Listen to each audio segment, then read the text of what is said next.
Well, it's not exactly a perfect fit, but then again, Shinji's tie doesn't really work really appropriately with his Shihakusho either, so I'm just gonna go with it. Anyway, hey everybody, Tekking101 here, here to review Bleach chapter number 655, titled The Miracle. Yeah, we're not doing an intro skit this week just because last review was so freaking intense, and if I want to get back on track, I gotta get this shit out now. So let's jump into this. Yeah, let's do this! Miracle, yeah! So the chapter continues where we left off, where we had Renji and Byakuya beating Gerald Valkyrie right into the freaking ground, man! And, they all state that, it's kind of funny, they all state at the same time, like, wow, this guy's pretty much dead already. He doesn't really look that bad. I mean, he's bleeding, I guess, from his head a little bit. You know, he's got some blood running down on either side of his chest, but, you know, his helmet's a little banged up, blood from his mouth, but he doesn't really look like he's on death's door, especially since he's, like, a pretty well-built guy.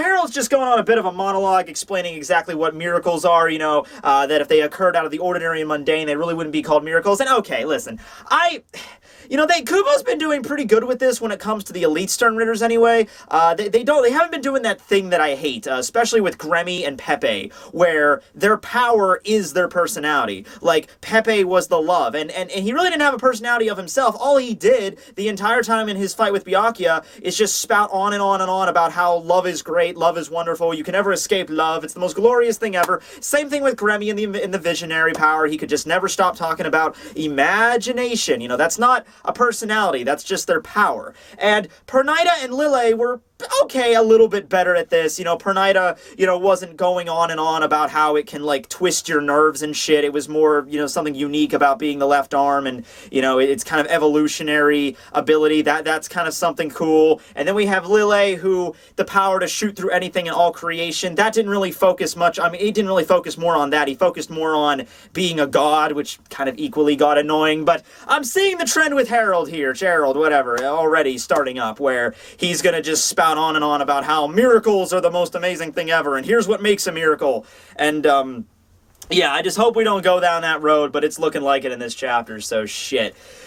So Renji and Byakuya are just kind of standing there listening to Gerald Valkyrie's little monologue about how miracles work, and, you know, he's just going on and on about how, you know, shall I show you what a miracle is? Watch as it occurs here, in the face of dire odds! Okay, Renji, Byakuya, listen, just a fast fact for you guys. I know I don't need to tell you this because, you know, Byakuya, Renji, you've been Soul Reapers for many decades at least. You know, Byakuya probably close to 100 years. You've been learning how to fight. But minor diatribe, if your opponent has enough energy left to go on this seemingly rehearsed monologue about how he's not going to be defeated and he can project his voice pretty loudly, he's probably not at death's door yet. You should probably make sure he's dead by delivering the killing blow, which, I don't know, Byakuya, you have a Zanpakuto that's basically made out of thousands of razors. Maybe you could just shove that right in his freaking head. Oh, shit! I didn't actually expect that to happen. Okay.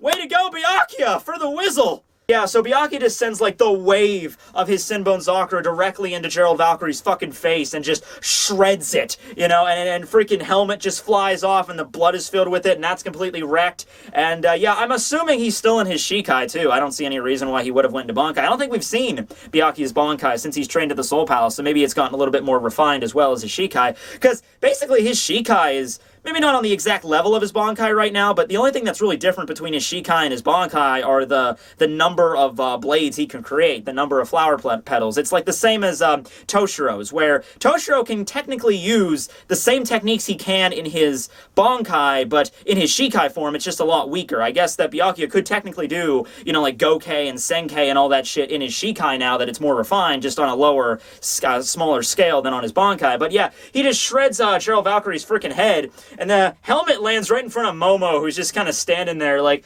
did we really need to go this far? Oh no, Momo, I mean, it's just the elite soldiers of the entire Stern Ritters. You know, those guys that have been kicking our ass up and down the freaking Seirete that pretty much wiped out most of where we live, and, you know, their leader kind of already killed our fucking god and, you know, absorbed his corpse and taken the throne for himself and perverted the entire holy ground which we hold dear. But no, yeah, we should have went easy on him this one time. Sorry, Momo, I gotta give you the finger on this one. Fuck off.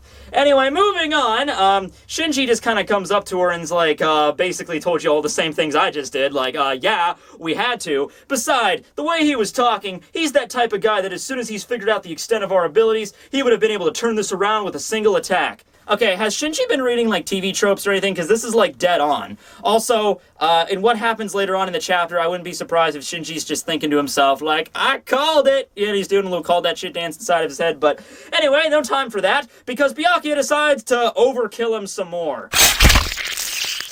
Oh, boy, this isn't good. This isn't good. Alright, okay, so let me just bring up one thing here, okay? So, in this chapter, Kubo's basically portraying Byakuya as, you know, he doesn't take any chances. He's just, this is the enemy, he's making sure the enemy's fucking dead. Oh, I shredded his head, that's not good enough. He's like, you know, it's kind of like how you should behave in a slasher movie. You know, it's like, oh man, we shot Jason Voorhees. Okay, well, I guess he's dead now. No, you cut off his head, you dice him up into little tiny cubes of jelly, and then you set them on fire, okay? Then you can maybe decide, okay, I think Jason Voorhees is dead now. But, yeah, so that's the way Kubo's portraying Byakuya in this chapter. The problem here is that Byakuya's never really been like this to any of his other opponents. You know, Byakuya has always been like, okay, my opponent has been defeated with this attack. I'm not gonna, even though I'm not 100% sure he's dead, I'm not gonna, you know, keep, you know, fucking his corpse over with Senbon Sakura. I'm just gonna leave. Happened with well, Zomori kind of turned to dust, so that doesn't really count. But, you know, when he was fighting against Yami, you know, and I think that's the only reference we're gonna make to Yami in this video, but yeah, when he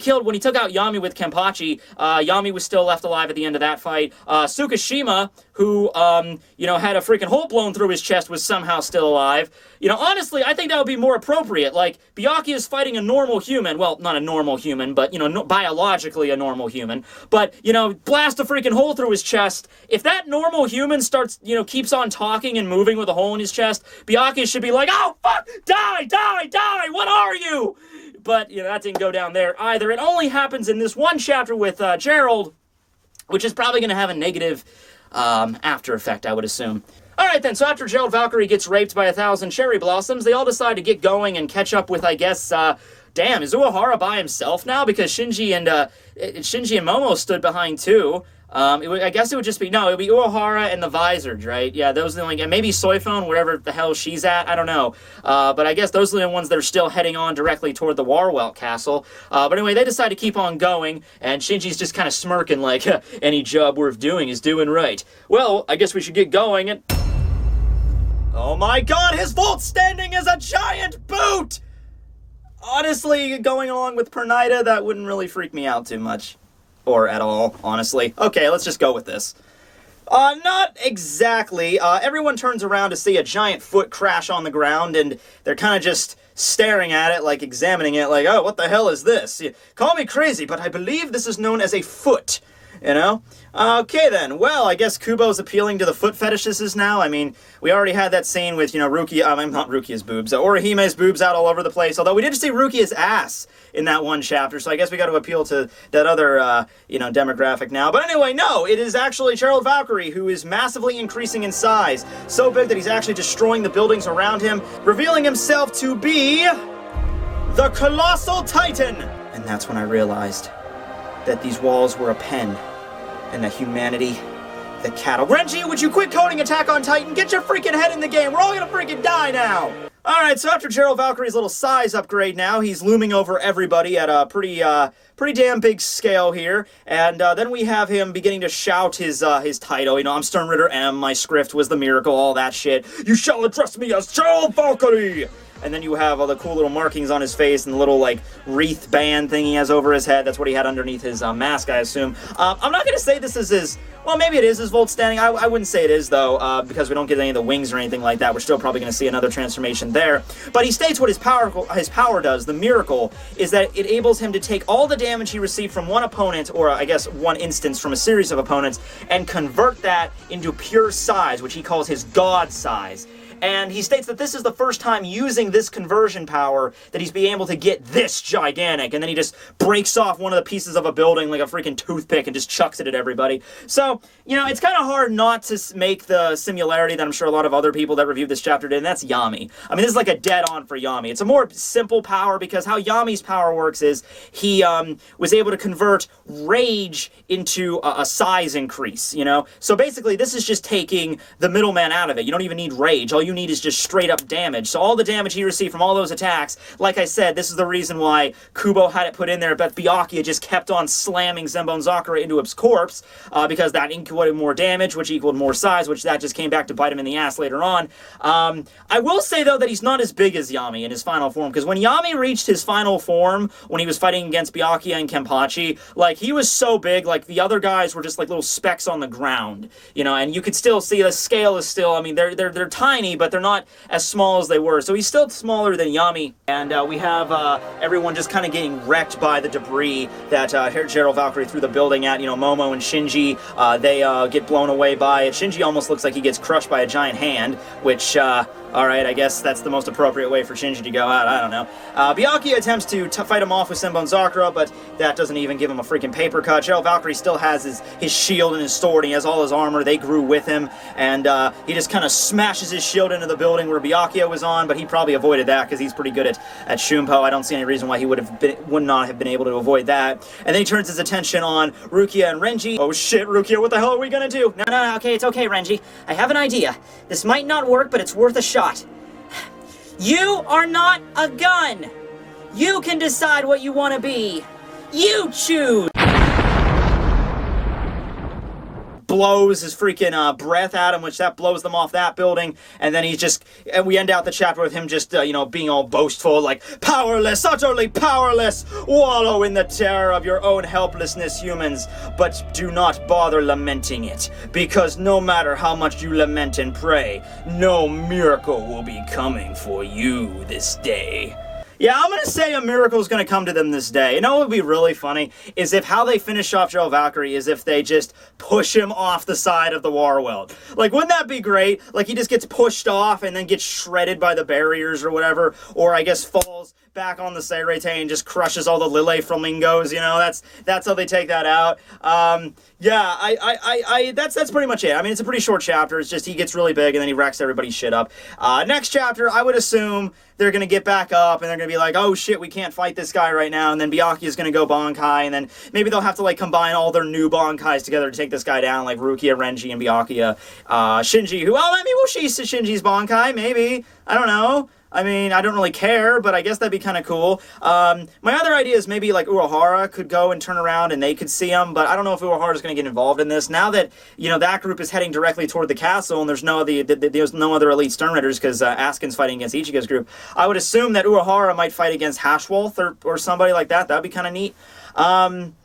But yeah, that's pretty much it from this chapter, just getting really big. I don't really see I don't see any problem in the ability. It's just incredibly unoriginal because it's like the exact same thing that happened with Yami, except that instead of rage, it's just pure damage. But yeah, we're still probably going to see his Volt standing, so whatever that's going to be, crazy. But considering all the other crazy transformations, you know, like Giant Hand, Owl, Centaur Creature, just getting bigger, you know, not a big deal, really. It's kind of lackluster, honestly. But anyway, thanks for watching, everybody. This will be Tekking101 signing out. Sorry it was a more simpler review this week, but we'll be getting back on track next week with the next review. So catch me back here. Tekking101 signing out.